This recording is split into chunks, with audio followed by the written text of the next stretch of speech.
guys, and welcome back to this channel. In this video I'll be showing you guys how you can freeze frame videos in CapCut PC.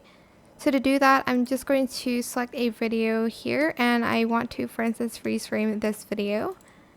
So I want to freeze frame it like here where they're throwing their hats. I know the timing is off, but anyway, select your video. You have to select the clip or else you won't be able to see the option.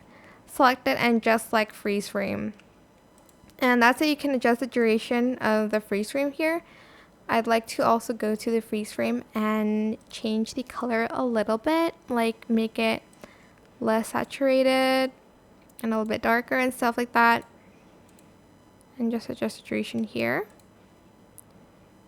And that is it. I hope this tutorial was helpful for you guys. Don't forget to like, comment, share, and also subscribe to this channel if you haven't done that already. If you have any more questions, just leave it in the comment section down below and I'll try my best to answer them all for you guys. And if you found this video helpful, please click the thanks button as well. That is it. Thank you so much for watching. Bye.